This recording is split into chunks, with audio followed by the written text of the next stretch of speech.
ما جاءهم العلم بغيا بينهم ومن يكفر بآيات الله فإن الله سريع الحساب۔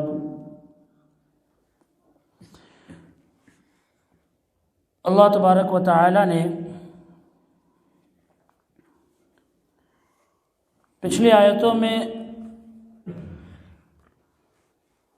توحید کے بارے میں توحید کی گواہی دیتے ہوئے خود اپنا ذکر فرمایا تھا اور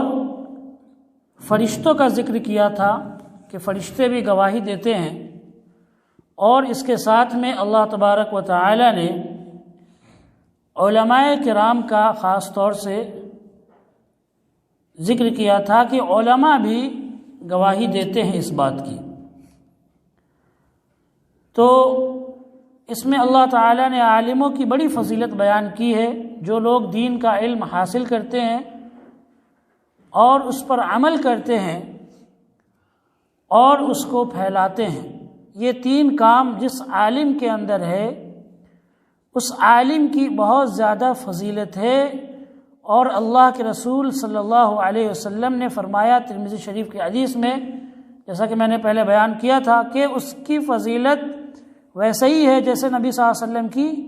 عام ایک ادنا صحابی پر یا کم درجے والے صحابی پر نبی صلی اللہ علیہ وسلم کی جو فضیلت ہے وہی فضیلت ایک عالم کی عام لوگوں پر ہے۔ لیکن شرط یہ ہے کہ وہ تین کام کرے، ایک تو علم اس کے اندر ہو، اور علم سب سے بڑا علم وہ ہو جو توحید کا علم ہے، کیونکہ خود اللہ نے کہا کہ وہ گواہی دے کہ عبادت کے لائق کوئی نہیں ہے، اور عبادت کے لائق کوئی نہیں ہے۔ گواہی دینے کا مطلب یہ ہے کہ انسان اللہ تبارک و تعالیٰ کی عبادت میں اللہ تعالیٰ کے جو نام ہے اور اللہ کی جو صفت ہے اس میں اللہ کے علاوہ کسی اور کو اس کے برابر نہ کرے، ایسا عالم، اور جو اس نے علم حاصل کیا اس پر عمل بھی کرتا ہو۔ اس لیے کہ اگر عمل نہیں ہوگا اور صرف علم ہوگا تو یہ چیز اس کے اندر یہودیت لے کر آئے گی۔ یہودیوں کے پاس علم تو ہے لیکن عمل نہیں ہے، اور عیسائیوں کے پاس عمل تو ہے لیکن علم نہیں ہے۔ آپ نے سنا ہوگا عیسائی ہوتے ہیں پادری، جو فادر ہوتے ہیں یا راہب ہوتے ہیں، یہ چرچ کے اندر بہت زیادہ عبادتیں کرتے ہیں۔ ان میں ایسے ایسے لوگ ہوئے ہیں کہ پورے گھر والوں سے کٹ کر اور بیوی بچوں سب سے الگ ہو کر یہ چلے جاتے تھے، چرچ کے اندر رہتے تھے اور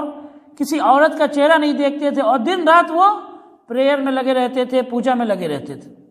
تو عبادت بہت زیادہ کرتے تھے لیکن علم نہیں تھا کہ کیسے عبادت کرنا ہے۔ علم کا مطلب یہ ہے کہ انسان کو معلوم ہو کہ وہ کس طرح سے اللہ کی عبادت کرے، اور اللہ کے رسول صلی اللہ علیہ وسلم نے فرمایا کہ طلب العلم فریضۃ علی کل مسلم و مسلمہ، کہ ہر مسلمان پر اور ہر مسلمان مرد اور عورت پر اتنا علم حاصل کرنا فرض ہے جس سے وہ حلال اور حرام کو جان سکے۔ یہ فرض ہے،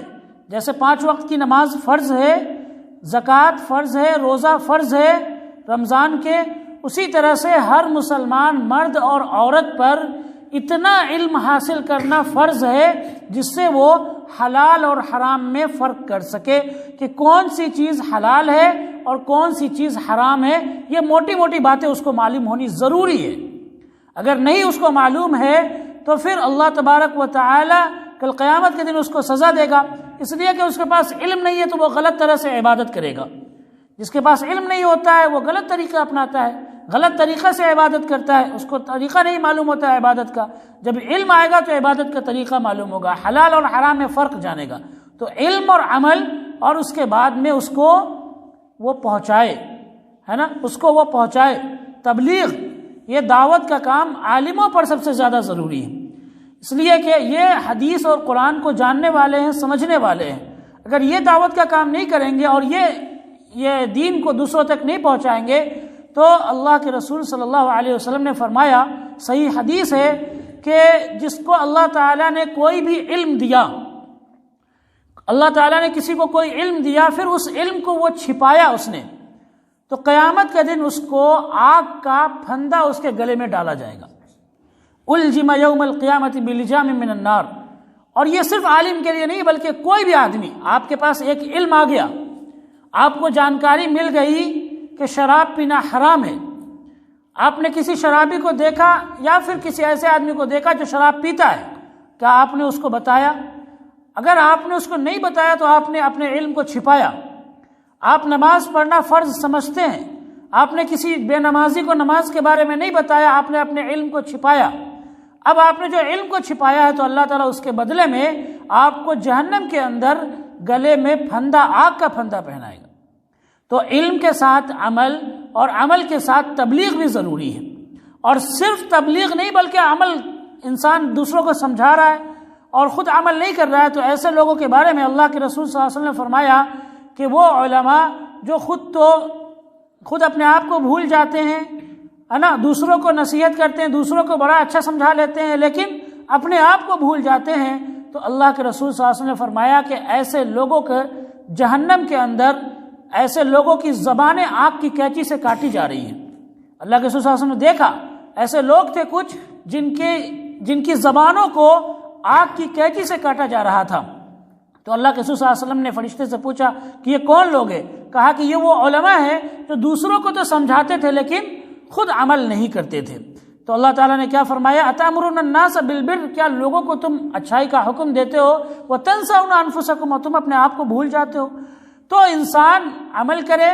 اور علم ہو اور علم کے ساتھ میں تبلیغ کرے. اگر یہ تینوں کام نہیں ہے یا ان میں سے دو کام ہے، علم تو ہے، عمل نہیں ہے، تبلیغ نہیں ہے، تو ایسے عالموں کے بارے میں اللہ کے رسول صلی اللہ علیہ وسلم نے فرمایا کہ جہنم میں ایک ایسی جگہ ہے جس سے خود روزانہ جہنم اس سے 70 مرتبہ پناہ مانگتی ہے. وہ کن کے لیے ہے؟ وہ برے علماء کے لیے جن کے پاس علم تو خوب ہے لیکن عمل نہیں ہے، یا عمل ہے تو وہ غلط عمل ہے، غلط طریقہ ہے اس کا. تو وہ ایسی بری جگہ ہے ان کے لیے، ایسے عالموں کے لیے جس سے خود جہنم روزانہ 70 مرتبہ پناہ مانگتی ہے. یعنی جہنم اللہ سے کہتی ہے کہ اللہ اس جگہ سے مجھے بچائے رکھنا. اور یہ کتنی بار جہنم کہتی ہے؟ 70 بار روزانہ. ایسی خطرناک جگہ، ایسی بھیانک جگہ. کیوں؟ کیونکہ ان کے پاس علم ہے، جانکاری ہے. جس کے پاس علم نہیں ہے وہ آدمی، اس کے پاس ایک بہانہ ہے، لیکن جس کے پاس علم ہے اس کے پاس کوئی بہانہ نہیں، اس کو جانکاری ہے، وہ ساری چیزوں کو جانتا ہے، حلال و حرام کو سمجھتا ہے، جنت جہنم کے بارے میں اس کو معلوم ہے، پھر بھی وہ عمل نہیں کر رہا ہے، تو پھر اس کے لیے بہت بھیانک، خطرناک ہے. اور جو آدمی، جو عالم ان تینوں چیزوں کو جمع کیے ہوئے ہے، علم بھی ہے، عمل بھی ہے، دعوت و تبلیغ کا کام بھی کر رہا ہے، تو ایسے عالموں کے بارے میں اللہ کے رسول صلی اللہ علیہ وسلم نے فرمایا. اور احیاء العلوم جو امام غزالی کی کتاب، اس کے اندر کئی ساری حدیثیں آئی ہیں، کئی سارے اقوال صحابہ کے، تابعین کے آئے ہیں کہ انہوں نے فرمایا کہ اکثر ایسا ہوگا کہ قیامت کے دن جو شہید ہو گئے ہیں وہ خواہش کریں گے کہ کاش میں عالم ہوتا، ہے نا. شہید یہ خواہش کریں گے، شہید یہ تمنا کریں گے کہ کاش میں عالم ہوتا. ایک اور صحابی حضرت امام حسن بصری رحمہ اللہ، بہت بڑے عالم تھے. ان کا کہنا ہے کہ عالموں کی جو سیاہی ہے جس سے وہ لکھتے ہیں، اس کو اللہ تبارک و تعالی قیامت کے دن، اس کو اللہ تبارک تعالی شہیدوں کے خون کے برابر تولے گا. شہیدوں کا خون ایک طرف اور عالموں کے سیاہی جو ہوتی ہے، جو لکھتے ہیں، اس کو اللہ تبارک و تعالی شہیدوں کے خون کی طرح تولے گا. تو ایسے عالموں کا بھی بہت بڑا جو ہے اجر ہے، بہت بڑا ثواب، لیکن شرط یہ 3 چیزیں ہوں. اب اس کے بعد میں اللہ تعالیٰ فرماتا ہے کہ ان الدین عند اللہ الاسلام. اب یہ بات یاد رکھ لو کہ دین جو ہے صرف اور صرف اللہ کے نزدیک کیا ہے؟ اسلام ہے. دین، مذہب یا ریلیجن یا دھرم، اللہ کے نزدیک اسلام کے علاوہ کوئی اور قبول نہیں ہوگا، کیونکہ یہ وہ دین ہے جو آدم علیہ السلام سے لے کر حضرت محمد صلی اللہ علیہ وسلم تک اللہ تعالیٰ نے اس کو بھیجا اور اسی کے بارے میں حکم نازل فرمایا اور اسی کو ماننے کا سب کو حکم دیا ہے. اور اللہ تعالیٰ نے قرآن پاک میں فرمایا شرع لکم من الدین ما وصى به نوح و ابراہیم، کہ یہ جو دین تمہارے لیے جاری کیا ہے، یہ جو مذہب تمہارے لیے بنایا ہے، یہ وہی مذہب ہے جس کا حکم اللہ تعالیٰ نے نوح علیہ السلام کو دیا تھا. تو دین اسلام شروع سے، آج سے نہیں، آدم علیہ السلام کے زمانے سے دین اسلام ہے اور وہ قیامت تک رہے گا. اور اللہ کے رسول صلی اللہ علیہ وسلم کی یہ بات بھی پوری ہوگی کہ قیامت سے پہلے وہ دن بھی آئے گا، کیا اس وقت تک قیامت قائم نہیں ہوگی جب تک ایک ایک گھر کے اندر اسلام داخل نہ ہو جائے، اسلام چلا نہ جائے۔ تو یہ پیشن گوئی اللہ کے رسول صلی اللہ علیہ وسلم کی پوری ہوگی۔ تو یہ دین اسلام جو ہے، جو شروع سے اب تک ہے، یہی دین اسلام اللہ کے نزدیک قابل قبول ہوگا۔ دوسرا کوئی اور دین، دوسرا کوئی اور مذہب اللہ تعالیٰ قبول نہیں فرمائیں گے۔ نبیوں سے پہلے، محمد صلی اللہ علیہ وسلم سے پہلے جو لوگ دوسرے نبیوں کو مانا کرتے تھے، اگر وہ اپنے وقت کے نبی کے اعتبار سے دین پر تھے تو ان کے دین کو قبول کر لیا جائے گا۔ نبی صلی اللہ علیہ وسلم کے آنے کے بعد نہ تو حضرت موسیٰ علیہ السلام پر جو ہے یہ ضد پڑے رہنا کہ ہم انہی کو نبی مانیں گے، اور عیسیٰ علیہ السلام کے بارے میں ضد پڑے رہنا کہ ہم انہی کو نبی مانیں گے، یہ نہیں چلے گا۔ تو اللہ تعالیٰ نے صاف کر دیا ان الدین عند اللہ الاسلام، کہ اللہ کے نزدیک دین صرف اور صرف اسلام ہے۔ وما اختلف الذین اوتوا الکتاب الا من بعد ما جاءهم العلم بغیا بینہم، اور جن لوگوں کو کتاب دی گئی، یعنی جو اہل کتاب ہیں، جو یہودی ہیں، عیسائی ہیں، ان لوگوں نے اختلاف کیا ہے کب؟ علم کے آنے کے بعد جو ان لوگوں نے اختلاف کیا ہے بغیا بینہم، تو یہ اپنی ضد کی وجہ سے، ہٹ دھرمی کی وجہ سے، یعنی کہ نبی آئے، نبی نے ان کو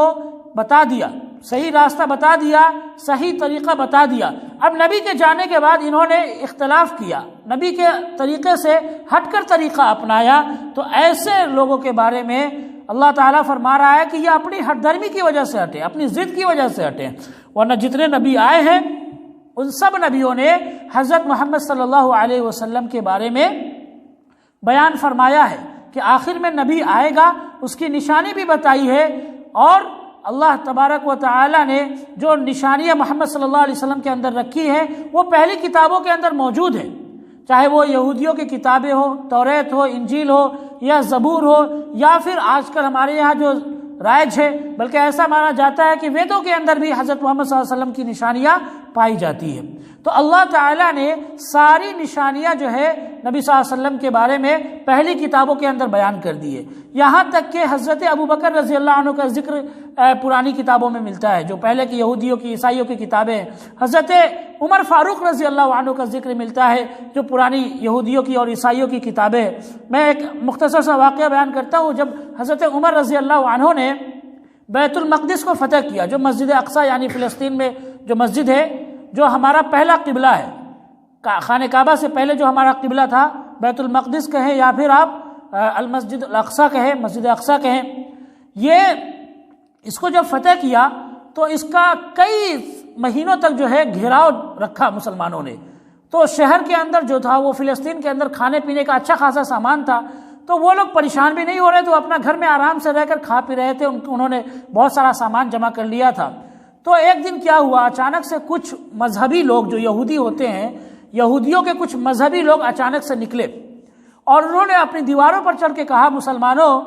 تم لوگ یہاں پر اگر 40 سال تک بھی گھیراؤ رکھو گے تو تم اس کو جیت نہیں سکتے، اس کو فتح نہیں کر سکتے، اس پر قبضہ نہیں کر سکتے۔ ہاں، ہماری کتابوں کے اندر ایک نشانی پائی جاتی ہے کہ ایک آدمی آئے گا جو بالکل پراگندہ حال ہوگا، عجیب حالت ہوگی اس کی، وہ آدمی آئے گا اور وہ آدمی آ کر ہمارے شہر کو یا پھر مسجد اقصی کو یہودیوں سے چھینے گا اور ہمارے شہر پر قبضہ کرے گا۔ یہ ہماری کتابوں کے اندر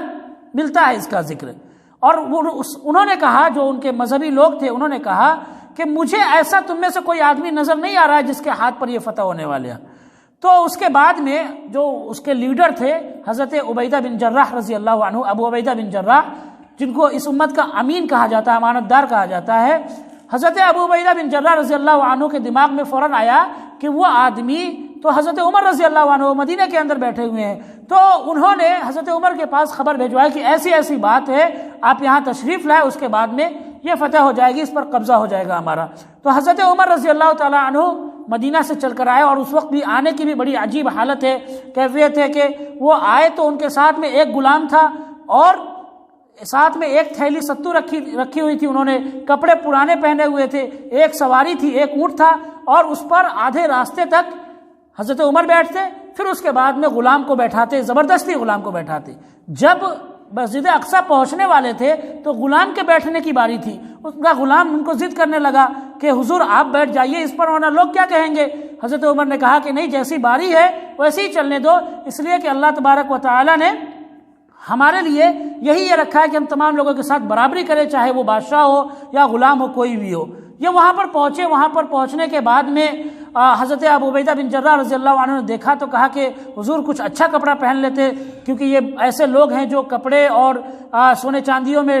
لپٹے ہوئے لوگ ہیں، ان کو یہی چیزیں پسند ہے۔ تو حضرت عمر رضی اللہ عنہ نے کہا کہ اللہ تعالیٰ نے ہمیں اسلام کی وجہ سے عزت دی ہے، کپڑوں کی وجہ سے عزت نہیں دی ہے، ہمارے پاس اسلام ہے اور اسی کی وجہ سے اللہ تعالیٰ نے ہمیں عزت دی ہے اور ہم ایسے ہی حالت میں جائیں گے۔ تو جب وہاں کے جو مذہبی دھارمک لوگ تھے، انہوں نے جب حضرت عمر رضی اللہ عنہ کو دیکھا تو دیکھ کر فوراً ہی ان کے ہاتھ میں چابی حوالے کر دی اور کہا کہ ہاں یہ وہ آدمی ہے جن کا ذکر ہماری کتابوں کے اندر ملتا ہے کہ یہ ہمارے شہر پر قبضہ کرے گا اور بیت المقدس کو واپس لے گا یہودیوں سے۔ تو ان کا ذکر، نبی صلی اللہ علیہ وسلم کا ذکر، صحابہ کرام کا ذکر پرانی کتابوں کے اندر بھی موجود ہے، پہلے کتابوں کے اندر ان کی نشانیاں بتائی گئی ہے، حضرت ابوبکر کے نام تک بتائے گئے ہیں، حضرت عثمان کے نام تک بتائے گئے ہیں پہلی کتابوں کے اندر، یہودیوں کی عیسائیوں کی کتابوں کے اندر۔ اور خود کئی مرتبہ ایسا ہوا، حضرت عبداللہ بن عمرو کے بارے میں آتا ہے کہ انہوں نے نام دیکھا باضابطہ، حضرت عمر کا نام دیکھا، حضرت عثمان کا نام دیکھا، کیسے وہ شہید ہوں گے وہ بھی ذکر ان کے کتابوں کے اندر موجود ہے۔ تو جب یہ ساری چیزیں موجود ہیں، یہ ساری چیزیں ان کو معلوم ہے، اس کے باوجود بھی اگر وہ ایمان نہیں لا رہے ہیں تو اس کا مطلب ہے کہ ہٹ دھرمی کر رہے ہیں، وہ اپنی ضد پر اڑے ہوئے ہیں۔ تو اپنی ضد پر اڑے ہوئے ہیں تو اللہ تعالیٰ کی طرف سے وہ سزا کے مستحق ہوں گے اور اللہ تبارک و تعالیٰ ان کو جہنم میں بھیجے گا۔ اللہ کے نزدیک صرف اور صرف اگر کوئی دین قبول ہوگا تو وہ اسلام قبول ہوگا، کوئی اور نہیں۔ اللہ تعالیٰ سے دعا ہے کہ اللہ ہم سب کو کہنے سننے سے زیادہ عمل کرنے کی توفیق عطا فرمائے۔ وآخر دعوانا الحمدللہ رب العالمین وما علینا الا البلاغ۔